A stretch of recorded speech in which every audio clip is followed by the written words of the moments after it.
நவகிரகங்களும் மாறிட்டே தான் இருக்கு. ராசி கட்டம் மாறலினாலும் சரி, நட்சத்திரத்துக்குள்ளேயாவது நகர்ந்துட்டே தான் இருக்கு. இந்த மாதிரியான மாற்றங்கள் நம்ம வாழ்க்கையிலயும் சரி, ஒவ்வொரு நாளும் ஒவ்வொரு சின்ன சின்ன மாற்றங்களாக உண்டு பண்ணதான் செய்யுது. இந்த மாற்றங்கள் நம்ம வாழ்க்கையில என்ன மாதிரியான பலன்களை கொடுக்க போகுதுன்றத நாம இங்க பார்க்க போறோம். அந்த வகையில ஆகஸ்ட் மாத ராசி பலன்கள்ல எந்தெந்த ராசிக்கு என்னென்ன பலன்கள்னு பார்க்கலாம். ஆத்ம நமஸ்தே, நான் உங்க வித்யா பேசுறேன். கடக ராசியினருக்கு இந்த ஆகஸ்ட் மாத ராசி பலன் எப்படி இருக்க போகுதுன்னா, அதாவது டென்ஷன் அலைச்சல் கொஞ்சம் அதிகமாக ஏற்படதாங்க செய்யும். உங்களுக்கு 10க்கு அதிபதியான செவ்வாய், அதாவது உங்களுடைய கர்மகாரகன், தொழில்காரகன், வேலைக்குரியவன், அவன் உங்களுக்கு 12ஆம் இடத்துல மறைவு ஸ்தானத்துல இருக்கிறாரு.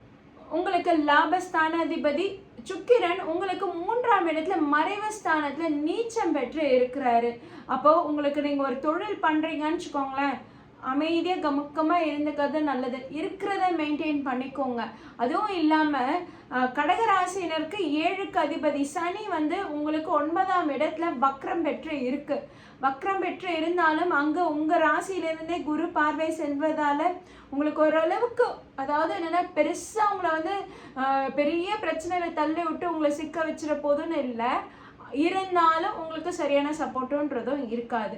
ஏன்னா உங்களுக்கு 7க்கு அதிபதி கலத்திர காரகன் வக்ரகதியில இருக்கிறாரு. குருவோட பார்வை இருக்கிறதுனால தப்பிச்சிங்கன்னு தான் சொல்லணும்.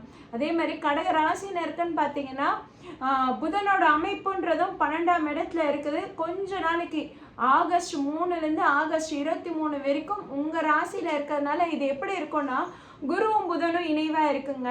இதில் ஆகஸ்ட் 17 வரைக்கும் சூரியனும் இணைவு பெற்று இருக்கு. அப்படி இருக்கும்போது உங்களுக்கு ஒரு தைரியம் வரும். தைரியத்தோட சரி, தனக்கு தான் எல்லாம் தெரியுன்ற அந்த ஒரு மமதையும் வந்துடும்.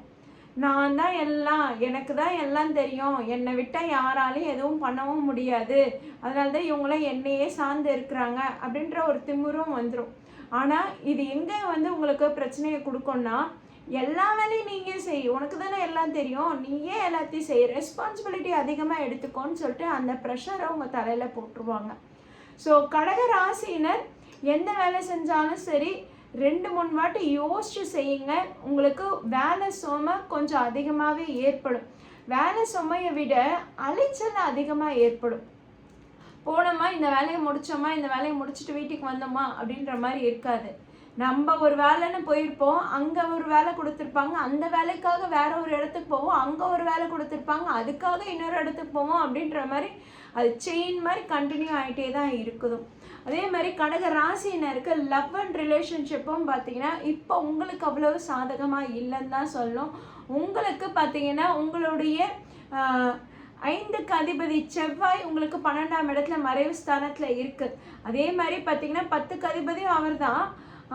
அப்போ லவ் அண்ட் ரிலேஷன்ஷிப்பில் உங்களால் டைம் ஸ்பெண்ட் பண்ண முடியல, வேலையில் இருக்க அலைச்சல்னால உங்களால் லவ்வில் டைம் ஸ்பெண்ட் பண்ண முடியல. அதனால் உங்களுக்கு ஒரு சிக்கல் வரும், ஒரு பிரச்சனை வரும். இது உங்கள் பார்ட்னர்கிட்ட சொன்னாலும் பார்ட்னரும் ஒத்துக்க மாட்டாங்க. ஏன்னா உங்களுக்கு 7ஆம் அதிபதி சனி வக்ரகதியில் இருக்கிறார், அவர் ஒத்துழைப்பு கொடுக்க மாட்டார். அப்படி இருக்கும்போது கடகராசினர் லவ் அண்ட் ரிலேஷன்ஷிப்பில் கொஞ்சம் சிக்கலாக தான் இருக்குது, மாட்டிப்பீங்க. பொறுமையாக இருங்க. அவங்க புரிஞ்சிக்கலைன்னா புரிஞ்சுக்கிறதுக்கான டைமை கொடுங்க. இந்த மாதம் அவங்க புரிஞ்சுக்க மாட்டாங்க, அப்போ இந்த மாதம் எதிர்பார்க்காதீங்க, எக்ஸ்பெக்டேஷன்ஸ் வச்சுக்காதீங்க, விட்டுருங்க. லவ் அண்ட் ரிலேஷன்ஷிப்னால் இப்படி தானே இருக்கும், ஓகே என்ன பண்ணுறது அப்படின்ற மாதிரி ஃப்ரீயாக விட்டுருங்க. அடுத்ததாக ஃபேமிலி எப்படி இருக்கும்னா, 2ஆம் இடத்துல கேது, அங்கே ஆகஸ்ட் 23லேருந்து பார்த்தீங்கன்னா புதனும் அந்த இடத்துல போயிடுறாரு. அதே மாதிரி ஆகஸ்ட் 17லேருந்து சூரியனும் அங்கே போயிடுறாரு. அப்போ சூரியன் புதன் கேது 3மே 2ஆம் இடத்துல இருக்குது. இதில் இன்னொரு விஷயம் என்னென்னா, நமக்கு 7ஆம் இடத்துல ராகு இருக்குது. இன்னொரு விஷயம் என்னென்னா, நமக்கு 8ஆம் இடத்துல ராகு இருக்குது. அதே மாதிரி 12ஆம் இடத்துல செவ்வாய் இருக்குது. 3ஆம் இடத்துல சுக்கிரன் நீச்சம் பெற்று இருக்குது. அப்படின்னும் போது அப்போ ஃபேமிலியில் தேவையில்லாத வம்பு வழக்குகள் வரலாம், பிரச்சனைகள் கொஞ்சம் அதிகமாகலாம்.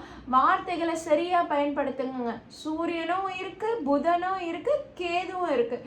வெறும் சூரியன் புதன் மட்டும் உங்களுக்கு 2ஆம் இடத்துல சிம்ம வீட்டில் இருந்ததுன்னு வச்சுக்கோங்களேன், அப்போ நீங்கள் பேச்சு திறமையே வேறையாக இருக்கும். அப்போ நீங்கள் பேசுகிறது மற்றவங்களுக்கு ரொம்ப அதிகாரமாக தெரியும், ஒரு பயத்தை கொடுக்கும். ஐயோ இவன்கிட்ட வேலை செய்ய முடியாதுப்பா, இவன்கிட்ட பேச்சு கொடுக்க முடியாதுப்பா, இவன் பேச்சு சாமர்த்தியமாக பேசுவான்ப்பா அப்படின்ற ஒரு பயத்தையும் கலக்கத்தையும் கொடுத்துரும். ஆனால் இப்போ அந்த இடத்துல கேதுவும் கூட இணைவு பெற்று இருக்கிறதுனால உங்கள் பேச்சு மற்றவங்களுக்கு ஒரு இடத்துல சாட்சிக்கு எடுத்துக்கிற மாதிரி ஆகிடும். நீ பேசுடி, நீ வார்த்தையை விடு, நான் இதை வச்சு உனக்கு வரேன் பாரு அப்படின்ற மாதிரி உங்களுக்கு வம்படியாக வந்து இழுக்க பார்ப்பாங்க. அதனால் அதில் ரொம்ப கவனமாக இருந்துக்கோங்க. அதே மாதிரி படிக்கும் மாணவர்களாக இருந்தாலும் சரி, படிப்பில் கொஞ்சம் கவனம் செலுத்துங்க. குரு உங்களுக்கு முதல் இடத்துல இருக்கிறதுனால உங்களுக்கு எல்லாம் தெரியுன்ற ஒரு இருமாப்பையும் இருக்க தான் செய்யும். கொஞ்சம் அந்த பேச்சு இதுன்றதும் பார்த்தீங்கன்னா அதிகமாக நீங்கள் வார்த்தையை விட்டுருவீங்க. என்னால் முடியும், நான் இவ்வளோ மார்க் எடுக்கிறேன் பாரு, நான் இதை செய்கிறேன் பாரு, இதை படித்து முடிச்சிடறேன் பாரு அப்படின்றதெல்லாம் விட்டுருவீங்க. ஆனால் படிப்பு உங்களால் டைம் ஸ்பெண்ட் பண்ணவும் முடியாது. ஃபஸ்ட்டு உங்களால் டைம் ஸ்பெண்ட் பண்ணவும் முடியாது, ஃபோக்கஸ் பண்ணவும் முடியாது. அதனால் இந்த வீண் வார்த்தைகளை அதிகமாக பயன்படுத்துறதை விட்டு படிப்பில் அதிக கவனம் செலுத்துங்க. ஏன்னா உங்களுக்கு 5க்கான அதிபதியான செவ்வாய் உங்களுக்கு மறைவு ஸ்தானத்தில் 12ஆம் இடத்துல மறைவு பெற்று இருக்கிறாரு. அப்போ உங்களுக்கு படிப்பில் ஃபோக்கஸ் குறையும். ஓகேங்களா? ஸோ கடக ராசியினர் வந்து பார்த்திங்கன்னா இந்த காலகட்டத்தில் ரொம்ப ரொம்ப கேர்ஃபுல்லாக இருக்கணுங்க. புதுசாக நீங்கள் வேலைக்கு ட்ரை பண்ணுறீங்கன்னா இந்த மந்த் நீங்கள் பெருசாக எக்ஸ்பெக்ட் பண்ணாதீங்க. இந்த மந்த் நீங்கள் பெருசாக எதிர்பார்ப்பு இல்லாமல் இருக்கிறது தான் நல்லது.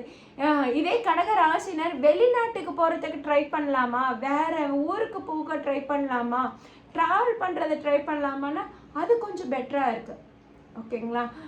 ஆனால் வெளிநாட்டு வேலை கிடைக்குமான்னு கேட்குறீங்கன்னா அதற்கு இந்த காலகட்டன்றது இருக்காது. நீங்கள் மாற்றி போகிறேன், நீங்கள் கொஞ்சம் டைம் ஸ்பெண்ட் பண்ணுற போகிறேன் அப்படின்ற மாதிரி நீங்கள் முயற்சி எடுக்கிறீங்கன்னா அதுக்கு ரொம்பவே பெட்டராக இருக்குது. ஸோ கடக ராசினர் இந்த மாதத்தில் ரொம்ப ரொம்ப கவனமாக இருந்துக்கணும். மேரேஜ் அலைன்ஸுக்கும் சரி இந்த மாதத்தில் எந்த எக்ஸ்பெக்டேஷனும் வேணாம். ஏன்னா உங்களுக்கு சுக்கிரனும் பார்த்தீங்கன்னா 3ஆம் இடத்துல நீச்சம் பெற்று இருக்கிறாரு. அதே மாதிரி செவ்வாயும் பார்த்தீங்கன்னா 12ஆம் இடத்துல மறைவு ஸ்தானத்தில் இருக்கிறாரு. குரு உங்களோட தலையிலே உட்கார்ந்து இருந்தாலும் சரி, மற்ற கிரகங்களுடைய நிலை என்பது அவ்வளவு சாதகமாக இல்லை. இப்போ கடகராசினருக்கு கொஞ்சம் அலைச்சல். இதெல்லாம் யோசிக்கிறதுக்கோ பேசுறதுக்கோ கூட உங்களுக்கு டைம் இருக்காது ஆகஸ்ட் மாதத்தில். அப்போ உங்களுக்கு அலைச்சல் அதிகமாக இருக்கும், டென்ஷன் அதிகமாக இருக்கும். அலைச்சல் அதிகமாக இருக்கே அதனால வேலையை விட்டுடலாமா, இல்லை வேறு இடம் மாற்றின்னு போயிடலாமா அப்படின்லாம் யோசிக்காதீங்க.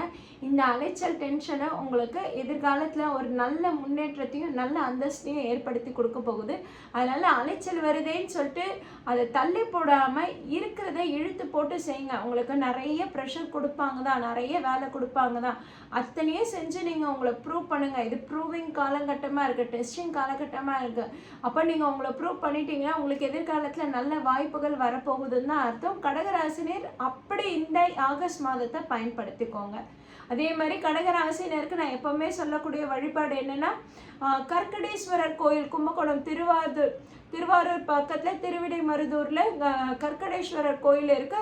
அங்கே போய் வழிபாடு பண்ணிங்கன்னா உங்களுக்கு ஒரு நல்ல யோகத்தை கொடுக்கும். தேவையில்லாத மனக்குழப்பம், மன பயம் இது எல்லாமே போக்கி உங்களுக்கு ஒரு நல்ல வாய்ப்புகளை உருவாக்கி கொடுக்கும். இதை தாண்டி வேற என்னெல்லாம் பண்ணலான்னா, கோயில் குளங்களுக்கு போகலாம், நீர்நிலையை சார்ந்த இடங்களுக்கு போகலாம். அங்கே கொஞ்ச நேரம் நீங்கள் டைம் ஸ்பெண்ட் பண்ணுங்கள். நீர்மோர் தானம் பண்ணுங்கள், தயிர் சாதம் தானம் பண்ணுங்கள், சாப்பாடு தானம் பண்ணுறதோட கூடவே ஒரு வாட்டர் பாட்டிலும் நீங்கள் தானம் பண்ணுங்கள். அது உங்களுக்கு நல்ல யோகத்தை கொடுக்கும், உங்களுக்கு ஏற்படக்கூடிய அலைச்சல் டென்ஷனை குறைக்கும்.